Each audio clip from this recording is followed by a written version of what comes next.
जानते हैं कि बहुत सारे बच्चे अभी भी ऐसे हैं जिनको सब्जेक्टिव क्वेश्चन याद नहीं होता है। ऑब्जेक्टिव क्वेश्चन में तो भाई धुआं उड़ा दिए हैं, लेकिन सब्जेक्टिव क्वेश्चन में अभी भी मामला गड़बड़ है और एकदम बात सच्चाई है।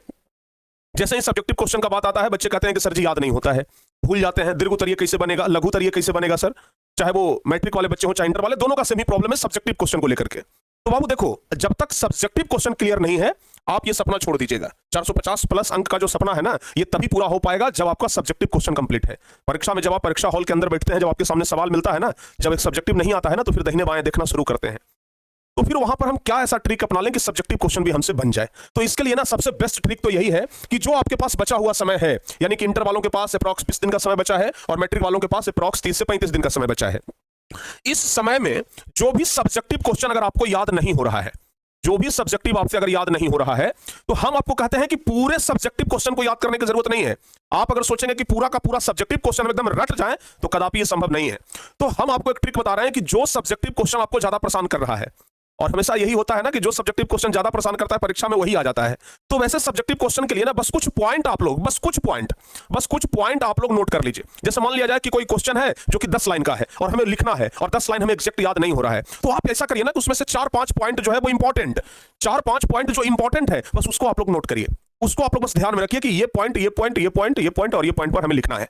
अगर आप एक पॉइंट पर 1-1.5 लाइन भी लिख पा रहे हैं, आप अगर पॉइंट याद रखेंगे तो उस पर इतना तो क्षमता है ना कि आप 1-1.5 लाइन उस पर लिख लेंगे। तो अगर आप 4-5 पॉइंट याद रखते हैं तो आराम से आप 7-8 लाइन तो लिख लेंगे, भाई बन गया सब्जेक्टिव क्वेश्चन। तो जो क्वेश्चन आपको याद नहीं हो रहा है उसको आप रटने का प्रयास मत करिए। कुछ ऐसा ट्रिक, कुछ ऐसा हिंट जो कि आपको याद रहे, कुछ वैसा पॉइंट जो कि आपको याद रहे, बस याद रखिए भाई अगर ये क्वेश्चन आएगा तो ये पॉइंट पे हमको लिख देना है, ये क्वेश्चन आएगा तो ये पॉइंट पे अब लिख देना है, ठीक है ना। तो इस तरीके से अगर पॉइंट वाइज करके अगर अभी से आप लोग देखना शुरू कर रहे हैं, तो चूंकि पॉइंट वाला चीज ज्यादा लंबे समय तक आपको याद नहीं रहेगा।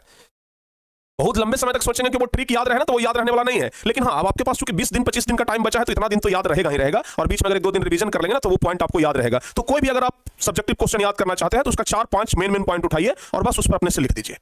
और जितना ज्यादा हो सके सब्जेक्टिव पर ही अब आप लोग टाइम बिताइए, जितना ज्यादा हो सके सब्जेक्टिव पर ही अब आप लोग फोकस करिए। अगर आप अगर 30% अगर आप ऑब्जेक्टिव देखेंगे ना, तो अब आपका काम हो जाएगा। लेकिन अब आपको 70% सब्जेक्टिव देखना होगा। 70% आप लोगों को ना सब्जेक्टिव देखना होगा, एकदम कंफर्म 100% बता रहे हैं। 70% सब्जेक्टिव पर अब आपको फोकस करना ही पड़ेगा, क्योंकि परीक्षा में स्कोर बनता है सब्जेक्टिव क्वेश्चन से।